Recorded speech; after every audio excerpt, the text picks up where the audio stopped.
please. Great, thank you. Yeah, so on the international schools side of things, Anna, are those international schools here in the UK? No, they're international schools abroad. Okay.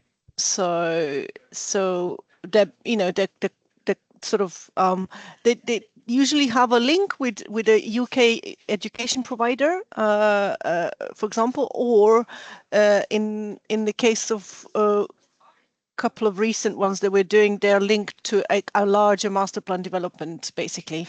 So they're part of a larger master plan, which is mostly residential, and then there's a school as part of that. Which I suppose it's normal for UK as well, but that's the route to those projects currently for us. Good, thank you. Yeah. So are you producing room data sheets and things like that for them? We are producing room data sheets, so we're producing full kind of C sheets set. We're also working with furniture suppliers and all the normal stuff, laboratory specialists, furniture suppliers, but we're not doing COBie or in effect we're not doing any asset data either for them. So the last school that we did asset data for is one of the DFE projects, probably nearly 2 or 3 years ago. So how are it they might just be us. I think education projects have slightly gone quiet for us. But yeah, sorry. Yeah, I was just going to say I can see that the info. I mean, largely, if you're doing FF&E and things like that, arguably, you may not need to look at that from a COBie perspective. I would challenge that, by the way. I don't think that's the case, but I can understand that perception. But presumably, because you're not doing the ME, yeah, then who would be doing the ME under those circumstances? Are you involved in that at all? In this case, usually there will be an MEP subcontractor, basically. So the M&E designer really does quite outline design. Mostly the key plant rooms, the typical specialist space, classroom, lab space, that kind of stuff, and then the MEP subcontractor comes on board to do the full system design. Yeah, good. Okay, so this obviously is a follow-up on the meeting that we had at the beginning of the month. And what we've been doing is I've been speaking with Mo at Morta because what we're trying to do is do something that's an example of what good looks like in terms of the way things go. Mo, have you got so just to say something about our collaboration? Yeah, no, awesome, and really good to be with you, everyone.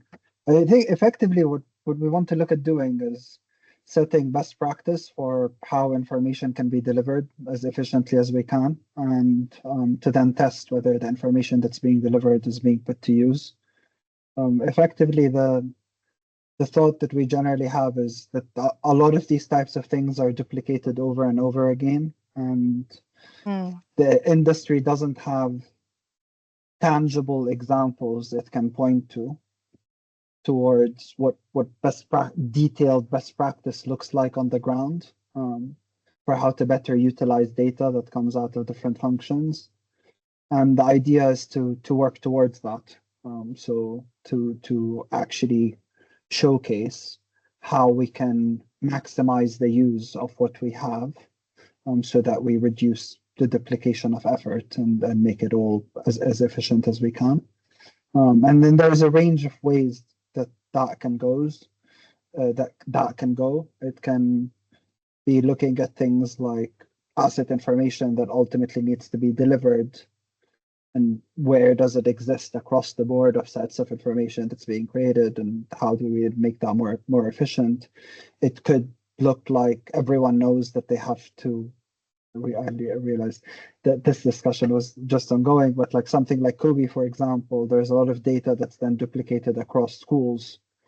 Can we look at building a joint library across the board so that people have to, not every party has to recreate and pull the same information together? It could take the form of, we have information delivery plans in place already.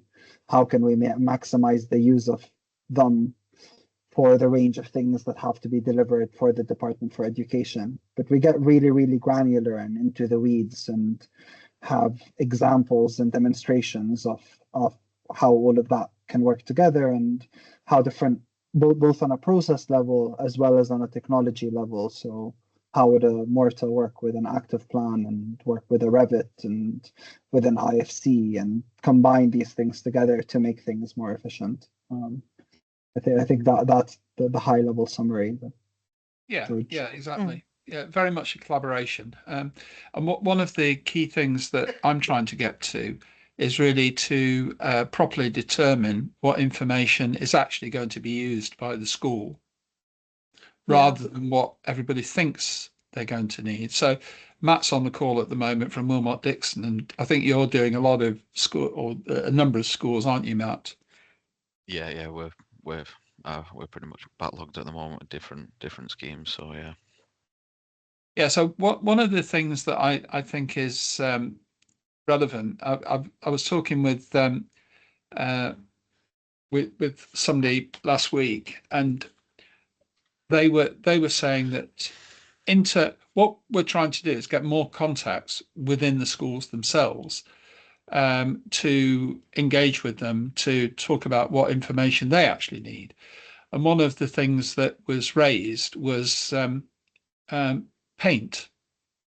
Now, we don't think about paint as being particularly something that's needed for asset management, but actually, the point that the schools team, the caretaker, made in this particular case was that 70% of their work is involved in painting, refreshing things. Yeah, because in many cases, what they're doing is that things like heating and air conditioning and things, they actually let out to a subcontractor to do. So although they need the information, they're not actually doing it. Whereas in things like painting, which they have to do quite regularly, what they need is the color of the paint that's used, in which space, and which wall has it been used on. Now, I've looked. We've been delivering schools with various different contractors over the last couple of years, and I've looked back at the handover information and actually finding the finisher schedule and relating it back to spaces is a real challenge. Yeah. And the other thing is that the paint itself is described as a color, but what the caretaker said they need is the RAL number. Now, how often do the schedules actually include that? So I think there's an interesting challenge with that. Pierre, I'll come on to you in a second, if I may. The other thing is I've been discussing this with the SFG 20 team, and what they're doing at the moment is very interesting. It's being led by Andy Green from Atkins, and what they're doing is they're creating a master taxonomy, which will include NRM, Uniclass, SFG 20, all coordinated. Now, I've yet to see what that looks like, and I think it's a great aspiration. It's one that we've been trying to do over the years, but it's a big job. But what they're doing is they're bringing this stuff together. So we're hopefully going to be on the pilot for that in September, October. But in fact, actually very shortly. I think it's being launched in October, but hopefully we're going to get a pre-release on it. The reason that's important is that we can then start to see how things are being described. So, and I've got a couple of examples that I've prepared that we'll come on to in a moment. But I think what we need to do is better understand. I'm not suggesting the DFE's guidance on all this stuff isn't what we should be following, because clearly it should. The challenge that I think we've got is whether the way things are named or described is suitable for the school. Do they actually understand? Mm. You know, Yeah. I mean, I was looking for one the other day, and I was on a project, and I was looking for the boiler. I couldn't find anything on the boiler. Now, I think that's because it was described in the schedules as a heat exchanger. Mm. Now, whether the caretaker would know to call it heat exchanger, a question. Yeah. And therefore, there's all what we almost need to do is to have maybe some synonyms or something like that in the information that's being handed over that makes it easier for people to find things. Really like that, actually. Just and I realize I'm going back to something different, but information delivery planning and tracking. Some people know what that means. But you go to a design manager, they'll be like, "What is that?" And then you tell them design deliverable tracker, and they go, I have that. I already have a design deliverable tracker." Or you say a sustainability deliverable tracker, they have that. Commercial deliverable tracker, someone has that. And it is, I think you're actually making a really interesting point where the data may actually exist, and there are things in place for whatever it is that they like people do, but the synonyms and making sure that it matches the language that someone is speaking is a whole different challenge. Yeah, exactly. And I was speaking to a life cycle expert on it earlier this morning, and he was saying that as far as painting's concerned, it's often packaged to say that there's this number of square meters or linear meters of skirting board to be painted in this particular color or whatever. But that doesn't tell you at a room level what's needed. So it's actually put together, as Mo's saying there, for a purpose. It's probably put together for a cost plan, without it actually being formed in a way that we can slice it out to make it easy to understand. The other thing is that the likelihood is that it won't be delivered as it won't be considered as asset information. So therefore, it may well not be modelled. It almost certainly won't be modelled actually paint. But what you've probably got is a drawing with maybe hatch patterns and things like that. I think that's the way architects tend to do it, or something like that, isn't it? So it's something you've got to visually interpret rather than having it in a machine readable format. Whereas I think what we need is that information to be, which it, as Mo's saying, is being created, but how can we break it out and make it useful? I don't know. Any ideas on that? Sorry, yeah, go ahead, Pierre. George, just very quickly. So standardize. The thing about technical terms is that there's a plain language question, a plain language required for the person in the field. And this is the whole thing with the data, is that the two can be in exactly the same place, available to two different people in terms of the consumption. The description is absolutely critical, because if you can't easily identify and clearly identify something, it fails. The other part was just about consistency, and it's naming and the purpose, i.e. the type marks. But your discussion here was about things relating to a room or a space.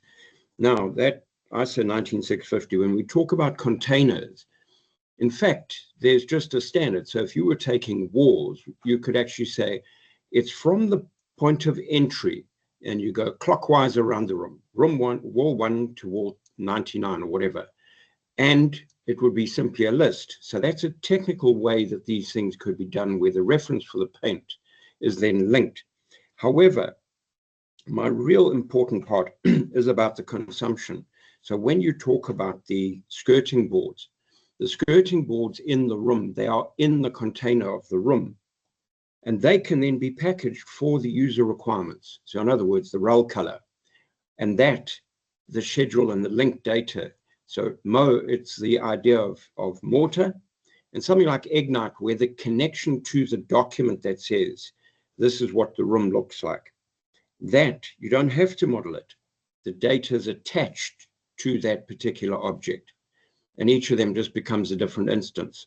And I think sometimes we're actually making it far too difficult instead of actually just making it simple. We've got objects in a room, and they are schedulable and everything else that's required. So they cascade down more to Mortar quite comfortably.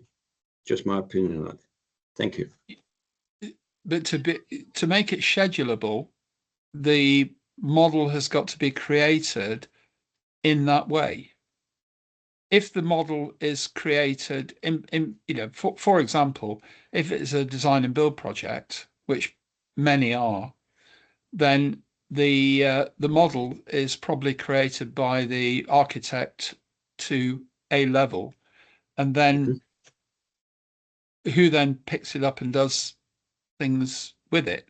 So I think that's the fact is they'll probably somebody will create a brand new model. That's typically what happens. And I accept the fact that may not be the dream, but in practice, Pierre, that's what tends to happen. Certainly on M&E. M&E almost never, in my experience, they almost never use the designer's model. So George, the important part is that phone. I don't have to actually model all the stuff in there. What I do need to do is have the information that's a requirement. So skirting boards, yes, tick. Skirting board information, yes. Linear meterage can be extracted directly from the perimeter of the room, etc. Yes, there will be areas where the skirting board goes around door to door, reveal to door reveal. That's done, and it's easy enough to embed that as data attached to the object of the room. So Anna, in terms of your room data sheet, in Revit, I've got a room, I just drop it in my model. The moment it's put within a room separation line, suddenly it now starts reporting all that information, and there are certain forms in it. Can I just challenge that though? And I'm no expert on this, but we've obviously got you and Justin and certainly Anna on this. My understanding is that the way Revit works, for example, is if you've got a wall, the wall will generally be put in, and it's not broken up into the rooms. It can be, but the speed of actually producing the outputs, and the outputs really are drawing, often people won't go into they won't do that. Justin, am I wrong on that? No, you're not wrong. In fact, I'm just preparing a little demo because I've joined a little bit late, so my previous meeting ran over. But I can give a practical demonstration if you give me 5 minutes of a skirting board and a wall finish, and also Revit is the authoring tool in this case. How you can break a wall of multiple layers into parts, and those parts can then be scheduled. So it would be possible, and it has been in the past with hospital projects, to handle this. But I'll create a little demo. I'm listening to you all. Yep. I'll create a little demo, and I'll show you what my side of it is, and we can just becomes part of the bigger picture. Yeah, the only thing I would say, Justin, on this, and I recognise very well that it can be done, right? What I'm saying though is that where you've got schools that are being delivered on a budget, where the architect is probably on very constricted fees, therefore, who would do it? Yeah. Well, it's an interesting point. I used to do a lot of George used to do a lot of Revit training, And part of the training material I created had something very rare, and that is skirting boards, because it's something that's completely overlooked.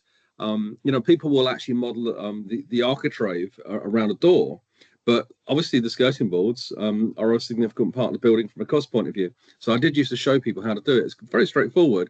It's just, I think it's just one of those level of detail or development things that doesn't necessarily get thought of. No. But it is relevant, especially on the scale of a school. But if you give me a couple of minutes, if you carry on, I'll just show you. I can demonstrate my side if you want me to, how these things are done. But can I answer a different question, really, which is that scheduling things out of Revit, before you can schedule anything, you need to be sure that you modeled it for the purpose of scheduling. Does that make sense? Yeah. Yes. It does, So normally the development of the school design will be so focused on getting the right areas, getting the right adjacencies, getting the right equipment, first the fixed equipment, then the loose equipment into the places, making sure that the fire strategy works, all of that stuff. While you're doing all of that, you're not necessarily modeling to schedule. You're modeling to schedule things like doors and windows and things that are elements that are required to be scheduled with certainty. But you're not, the rest of the stuff you're not modeling to schedule, you're modeling to resolve the design.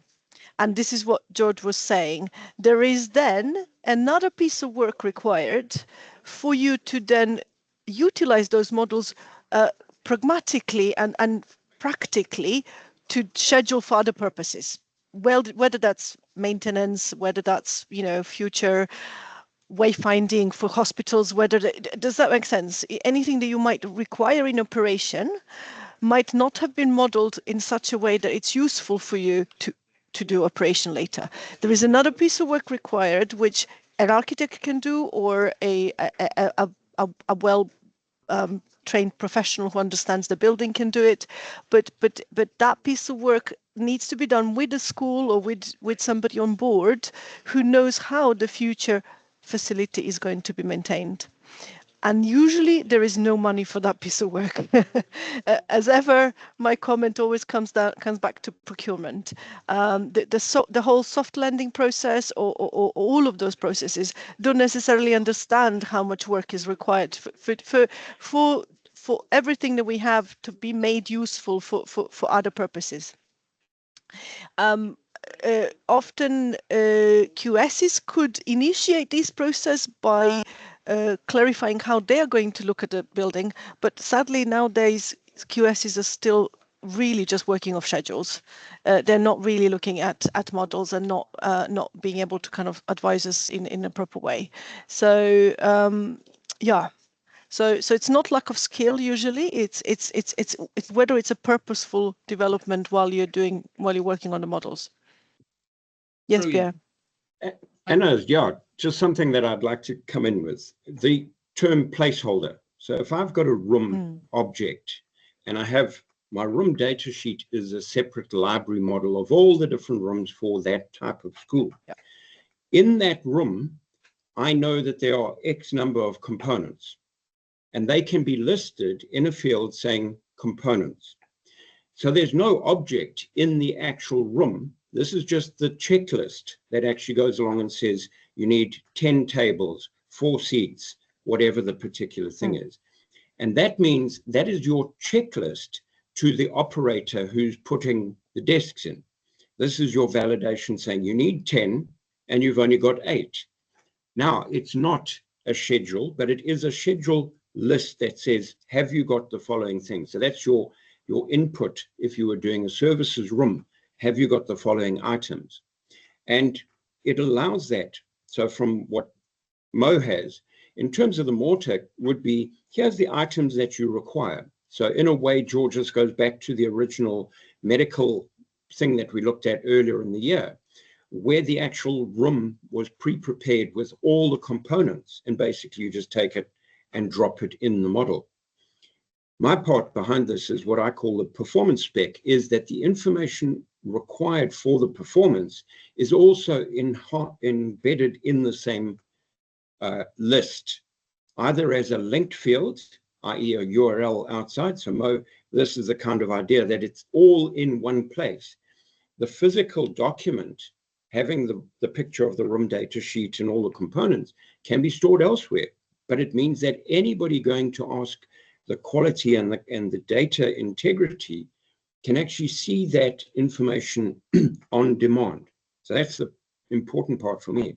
But Anna, mainly it's about having an object that you could drop in as a placeholder, which is a table. It's just symbolic in most cases, but in fact it has 3D geometry and therefore can have all of the information linking to whatever and just get swapped out with the particular object. But keep in mind that those objects are most of the time used to design the building, not to schedule for operation later on. Does that make sense? While the buildings are being designed, all objects specific, and not just the building, but the fixed FF&E, the loose FF&E, the sanitary ware, the hoists, anything that makes the room work is mostly placed into the model to enable the design to be coordinated. They're not necessarily at that point placed into the model to either be scheduled for cost or to be scheduled for future maintenance. Which is why I'm saying at the end, then somebody needs to look at all of that and check it and translate it and fix it so that it can be used for scheduling and for operation. It's not that most of it can be used. It's just that somebody needs to do a little bit of thinking about it and a little bit of clearing out and a little bit of kind of collating stuff. For example, skirtings will be missed out because skirtings are not modeled usually, or unless you have to model them. So you could have a linear object that just schedules the skirting.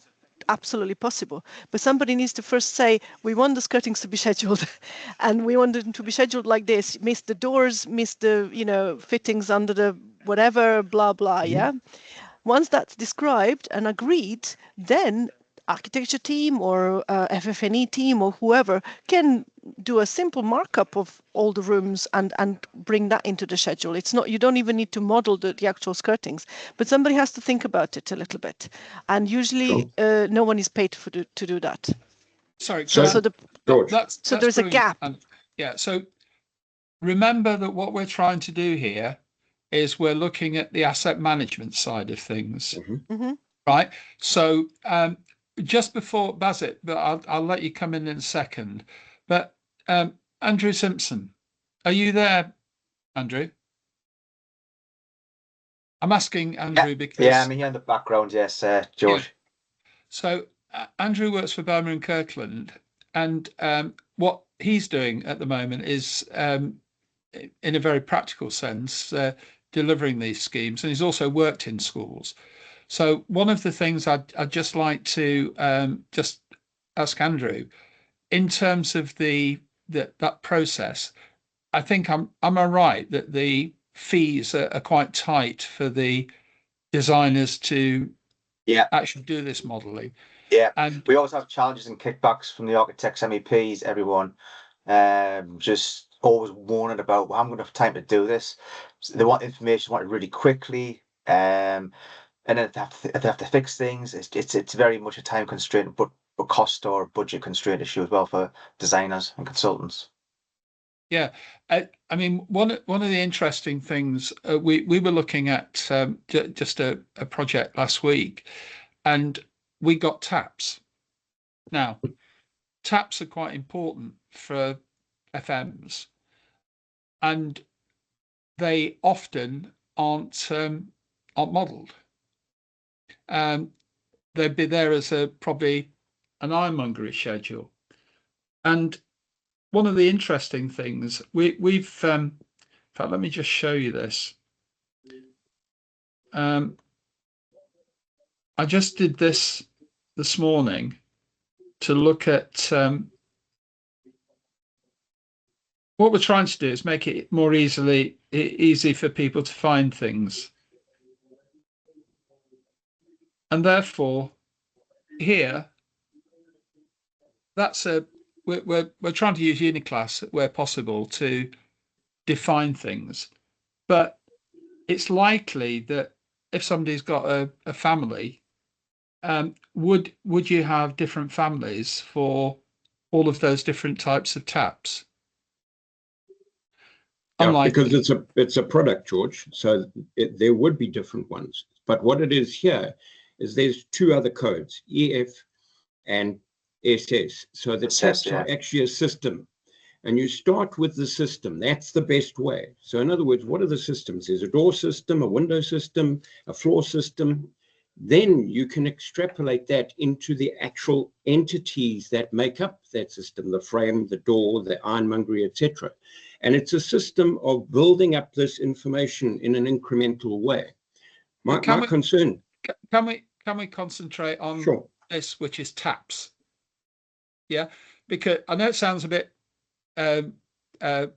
maybe petty, but I'm told that painting and taps and things like these are very practical things that they're interested in. In many cases, they're not interested in the door system, for example.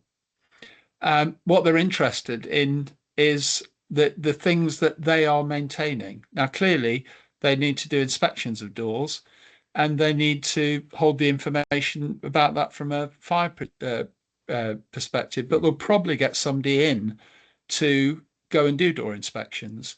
Whereas on a daily basis, they'll probably have leaking taps. Now, one of the things that is I'm questioning at the moment, and I've fed this back to the guys that are putting together this master taxonomy. For example, there would you go for a mixer tap, or would you go for a thermostatic mixer tap, or would you pick a wash hand basin thermostatic?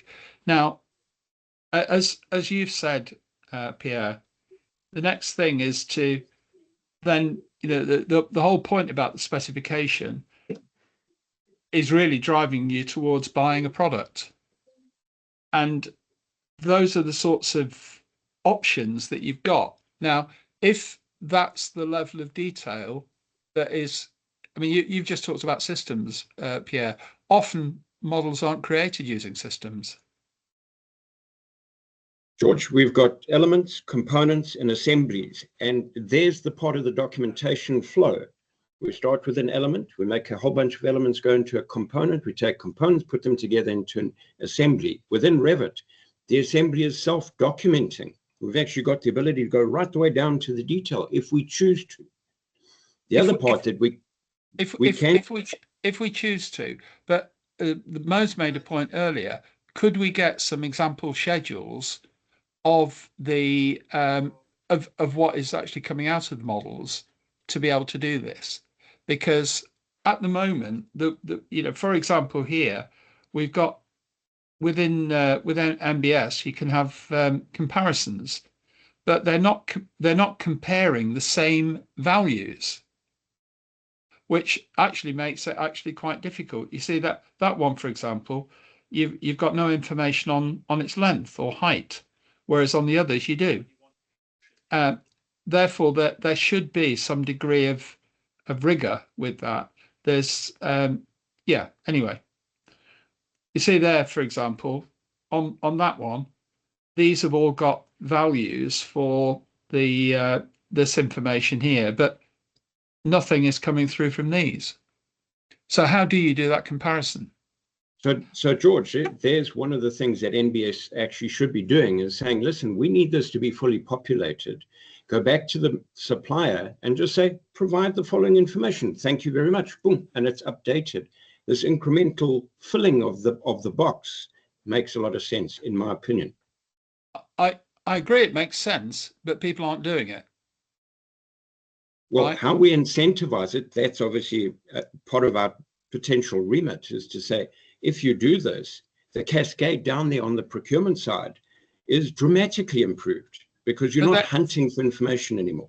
But therefore, how do we correct? I mean, I'm agreeing with you. We ought to be pushing that back up to say that this information is something that we need. Again, rather than trying to boil the ocean, what I want to try and do is focus on the asset information.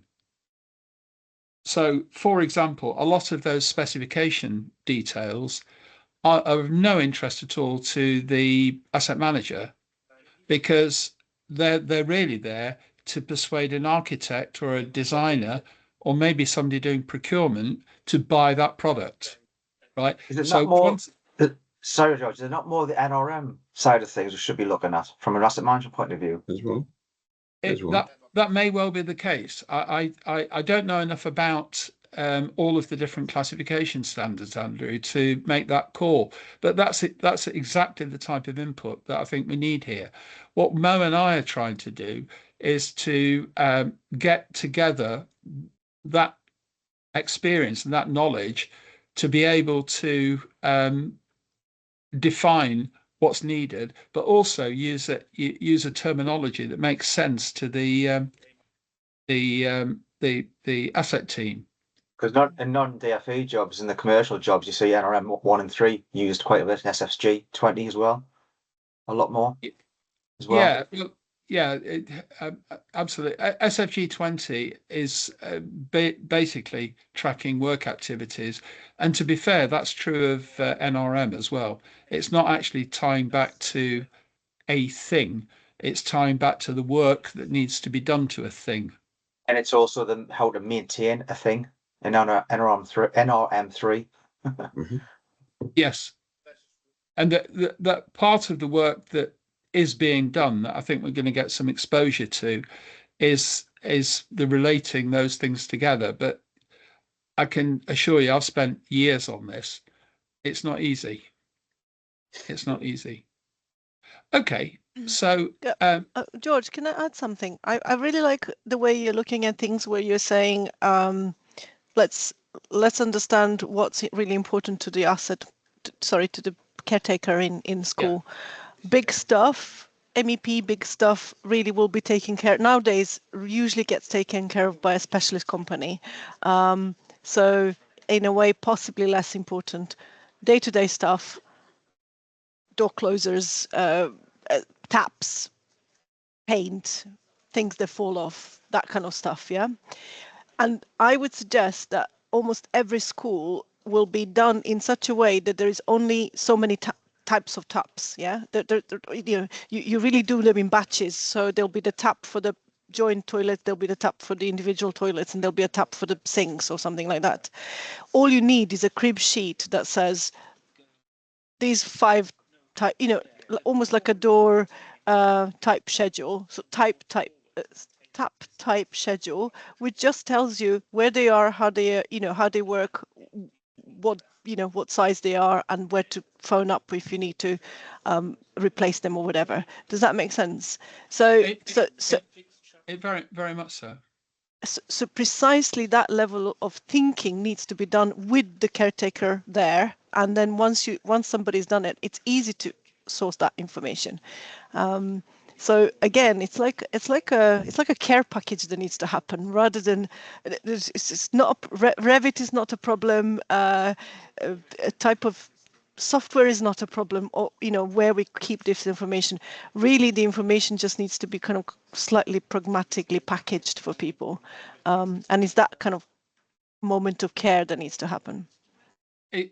Absolutely. I mean, the other thing, just coming back on what Pierre was saying earlier, one of the things I find frustrating is that in principle, where possible, designers do tend to design thinking about systems.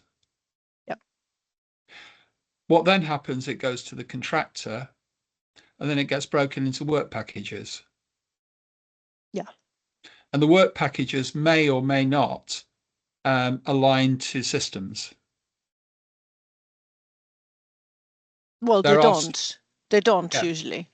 You package work according to procurement. You don't package work to align with systems. Exactly. So the information that is collected in the O&Ms, for example, will come back related to work packages. Exactly. And won't be aligned with the systems. Correct. Yeah.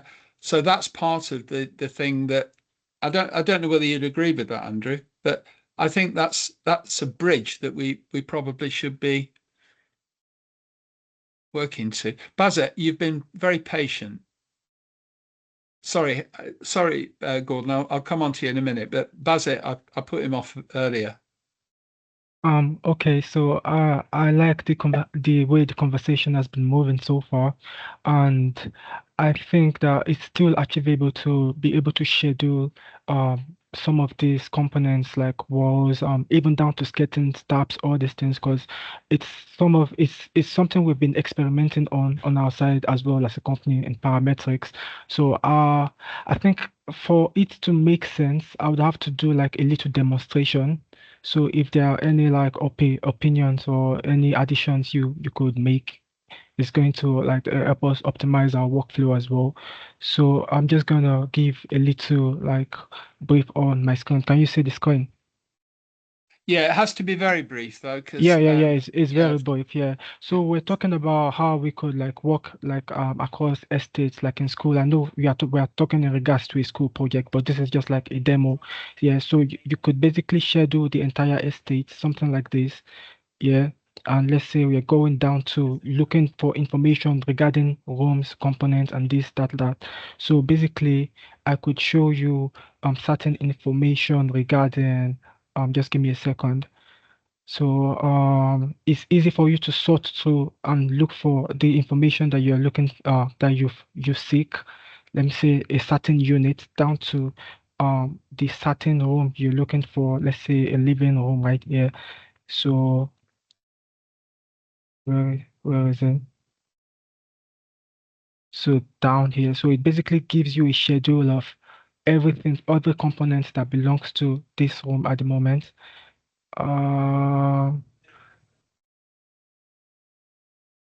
Something like this. So you could select this as well. So it shows you it's a skeleton board, everything, the information you need, this. And aside from that, it still connects you to other places where you could basically go sort out for the information, like the asset specific stuff regarding the agreement that you've had with the facility managers on the certain information they need regarding the skeleton board or floors or walls, doors in terms of areas, this, that. So it's just like a brief workflow on what we've been doing in the background, and as well as classification of in uniclass systems down to MEPs, all this, everything holistically. You can schedule as much information as you need and make it machine readable for CAD FM systems and also the golden thread of information. That's So it. Thank you for that. I do need to cut you short because I did promise Justin to be able to share something as well. The only thing I would say, I think what you've done is excellent. The only thing I would say is that you're building that model for the purposes, exactly as Anna was saying earlier, for what you need to get out of it, right? What I'm trying to do at the moment is look at how we can work with the workflow as it is at the moment, where people are creating this stuff largely not for scheduling.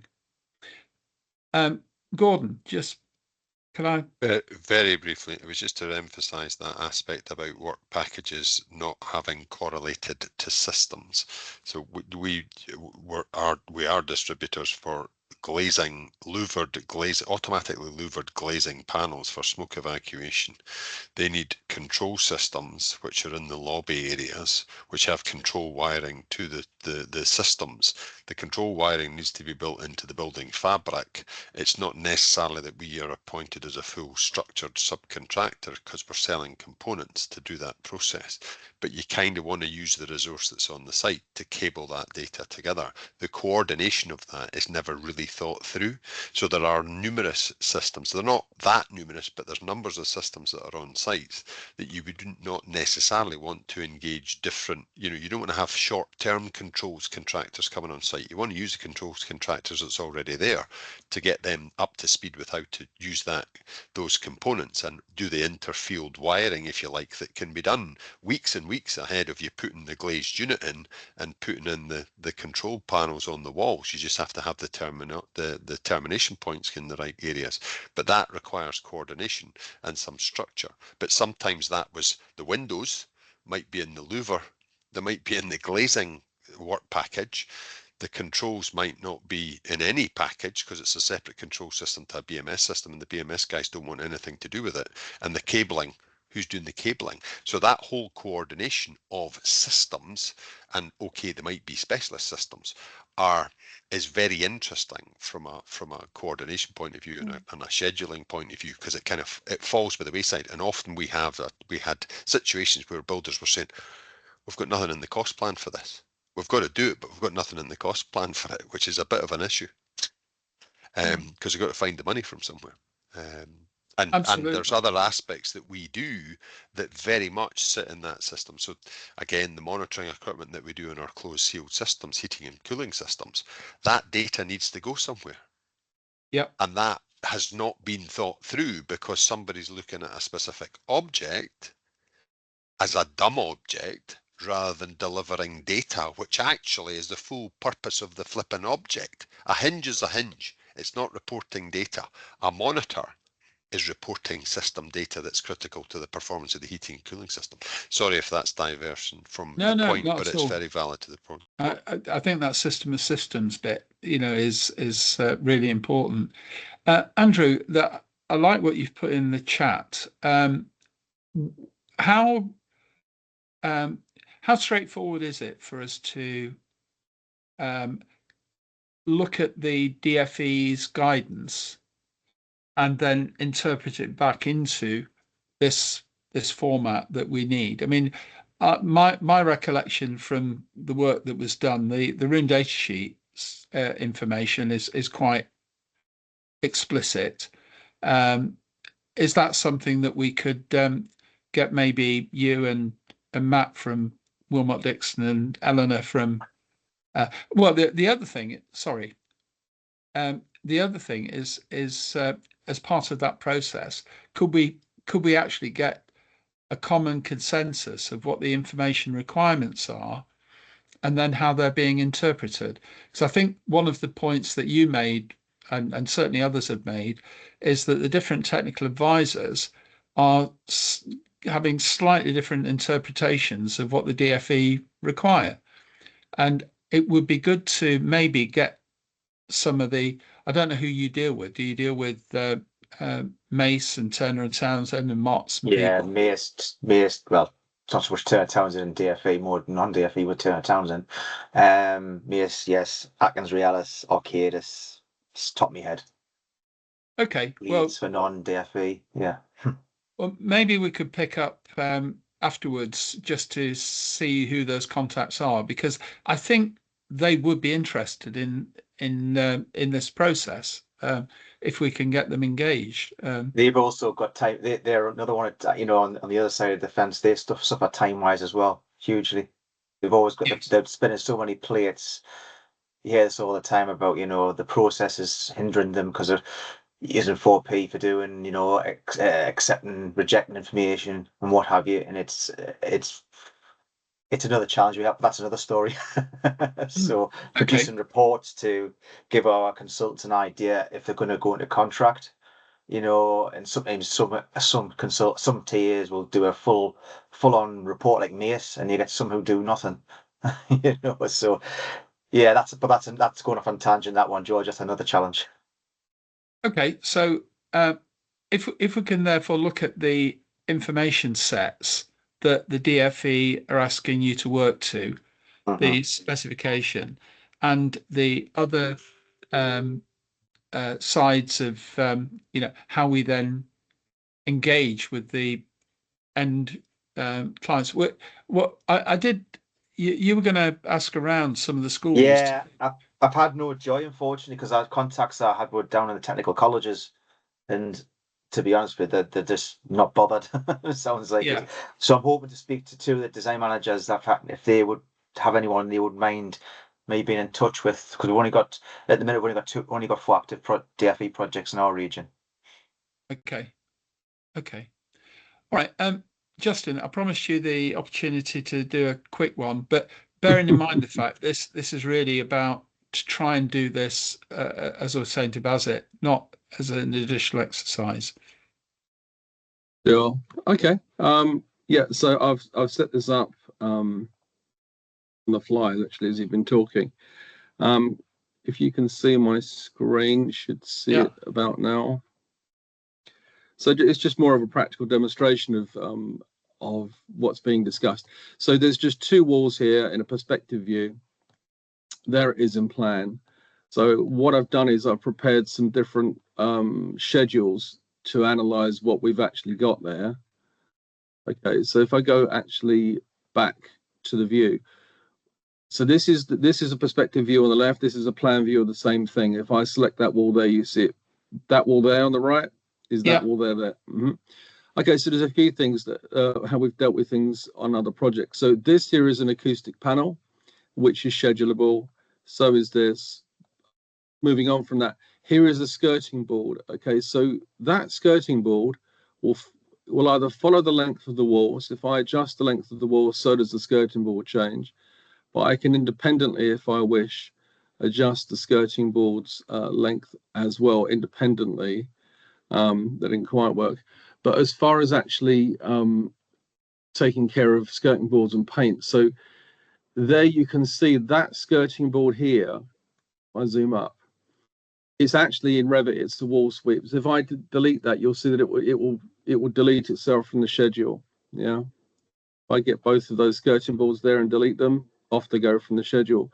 But you can see that their length is actually quoted here. Yes, if I was to change the length of that wall like I showed you earlier, then the length will change here. If I do that, it will go back again. You see these lengths changing. Sure. So you can apply cost as well. So it will be possible to carry out a calculation that says for this length, multiply by the cost, and it will give you how much it costs either for the skirting board itself or for the paint. So that's one way of doing it. Another way of doing it is Revit does have a paint tool. So up here, you see it says paint. I can select a material, so wood sheathing, and I can put that on that wall there. I can take it off as well. So that again, that can be wall material takeoff here. You can see I've got this painted wall here, so the area and the cost is applicable. Bear with me because I've literally just made this up as I've gone along. The other thing I wanted to show you as well is this. If I go into, let's just get the level. So here is a Revit wall. If I isolate it, you'll see it like there. If I isolate it, you'll see it there in 3D. Let's take this perspective off. It's not helping. Can I just ask a question? So if half of that wall, if it was painted up to one color or one finish up to say 1.5 meters, and then the rest would be a different one, how would you deal with that? Would you have to create two? I can demonstrate. So when I select this wall here, it actually says up there, you probably can't read it, painted wall.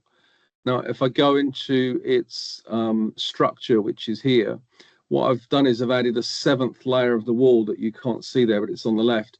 And it says finish wall paint, and the thickness is 1 millimeter of wall paint. So what you can do in Revit, so this wall has some paint on it, basically, in a 3D way. What you can do is go here to this thing called the parts tool, create parts like that. And now if I go to this part schedule, you can now see each part of that wall. If I move that over a bit, you see the width of the schedule. You'll see that each component part of that wall is scheduled. So the first row is the wall paint. It tells you the length and the height of that painted area, which I'll show you how to adjust that. I'll also be able to add the cost of that painting. So cost, is it there? All right, it will be addable or calculatable. So yeah, you've got the length and width of the painted aspect of the wall. Now, if I go back to the wall, which is broken into parts, it's possible for me to actually select a part of the wall and divide parts. So that one, that's the paint, and edit sketch. It should let me, I haven't done this for a little while, but I will be able to drag that piece of paint along the wall as per your suggestion, George. So the paint becomes a separate piece, basically. Once you break a wall into parts, you can then drag that part of the wall. In fact, there might be another way to do this. If I So, for example, if I grab a part of the wall that Is is that more the sort of thing that somebody could do in bulk using Dynamo or something like that? yeah, sure. So that part of the wall there, if I divide parts, that's it. Then you use the divide tool. So I think you draw a line across it from memory, and you can take bits out. I need a bit more practice because it's been a while, but trust me, you can do it. You can basically, you can take parts of the wall and you can drag them along. You can take bits of it away. So a common time that I've had this is on balconies of apartment blocks where only the feature bricks go around the column that's in the corner of the balcony. So architects are going, how do you run like a wall this thick? How do you only run basically the facing bricks around the column? Well, it's this process. You break the wall into parts. You just drag the part, which is the facing brick, around, and it will do it. I can give a better example next time with a bit more practice. It's okay. Yeah. You know, it's like with software. As soon as the meeting ends, I'll be able to do it. We may well do that. Thank you for that, Anna. Okay.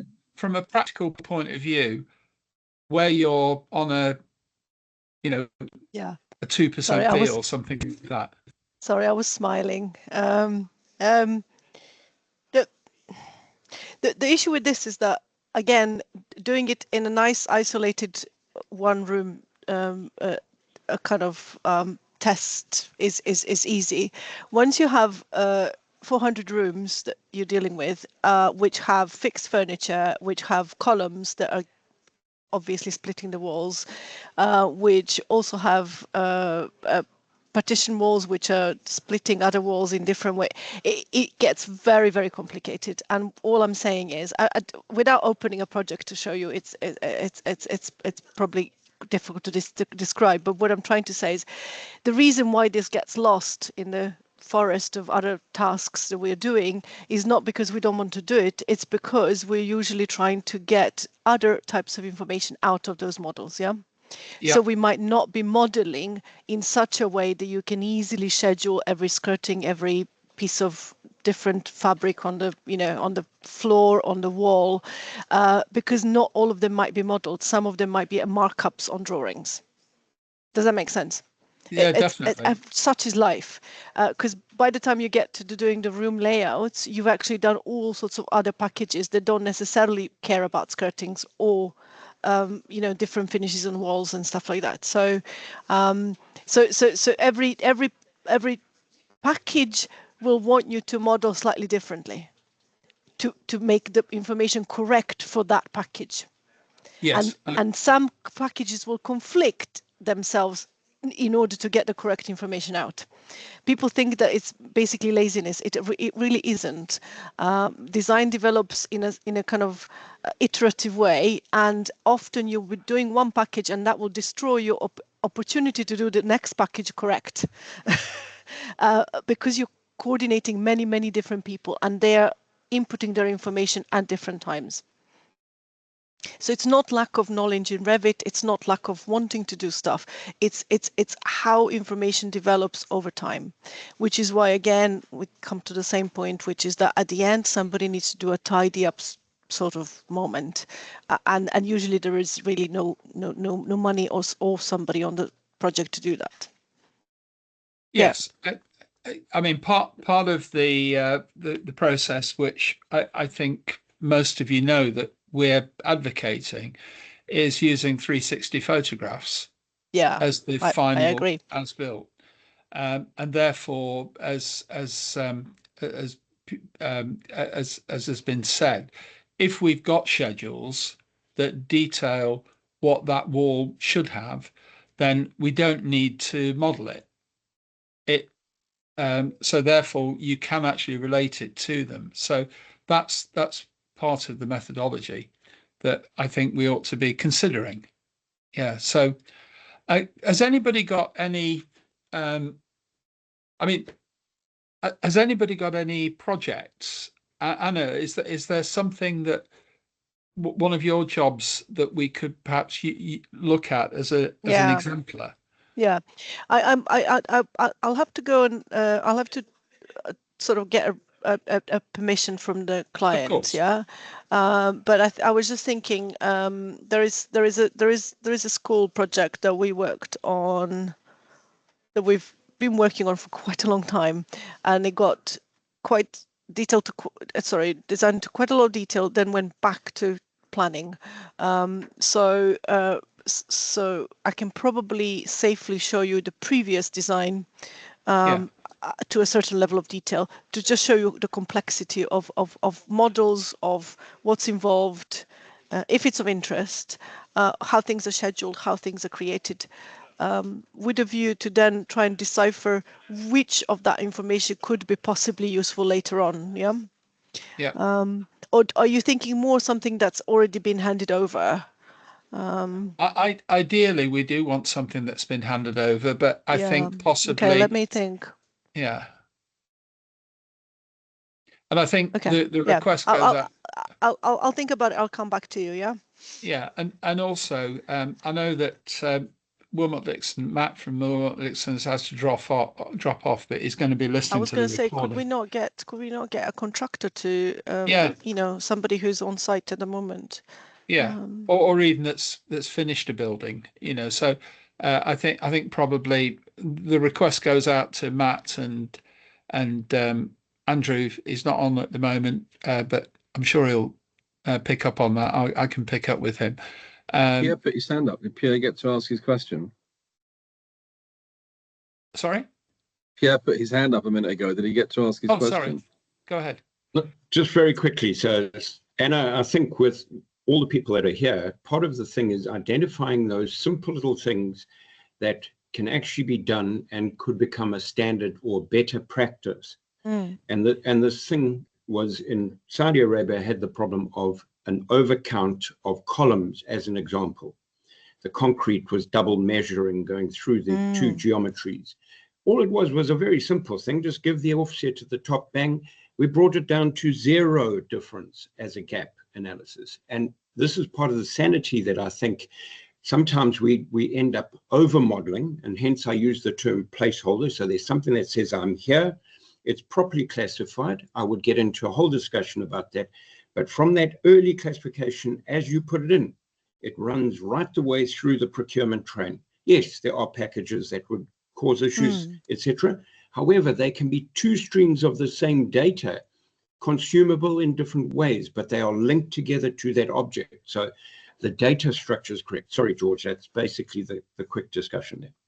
Sure. Good. Okay. Well, sorry, go on, Anna. What are your placeholders? What are they? Are they tags or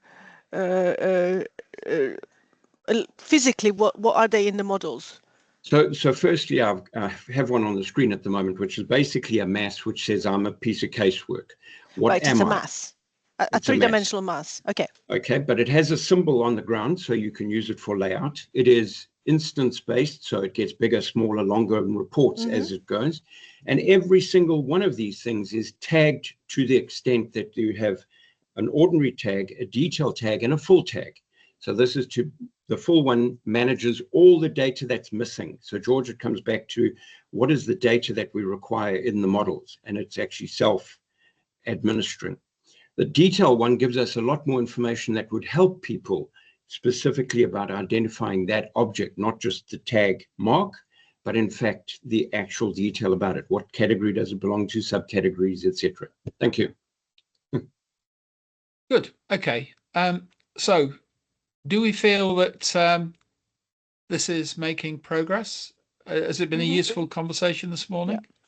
Yeah, really. So, so I think the next step, we'll arrange a follow-up meeting in a few weeks' time. We'll also try and speak to some contacts. If you've got anybody that, as we've said already, that we could talk to in the schools, that would be very useful. But then we can go from there. Andy, on the FCS side, if you've got anybody that you're potentially talking to on the fire protection side, that would be an interesting conversation to have, really, to understand what's important from their perspective. Is this relative to schools, though, George, or any works? No, this particular group, what we're trying to do is to do something soup to nuts on schools, but then we can then apply, I think, a lot of that thinking to healthcare and a lot of the other areas. So, yeah, because it's also a matter of, compartmentation is obviously relevant to all types of buildings. Yep. And I know that's something you're heavily involved with. It is, yeah. So being able to look at the methodologies that you would bring in, for example, how Joe would do a compartmentation analysis of an existing building. I think that type of methodology would be important to cover. Yeah. I can certainly try and get some more information or get someone to pop on the call. Yeah, good. Okay. I need to catch up with you. Have you got 5 minutes after this? I have maybe later on this afternoon. I haven't straight away. I'm literally about to go out of the building. Okay. I can give you a message when I'm back in front of the laptop, if that's okay. Yeah, I just want a quick chat about Plan Radar. Yep, not a problem. Okay. Cheers. Thanks, everyone. Thanks Thanks all. very much, everybody. Thank you. Thanks. Cheers. Thanks.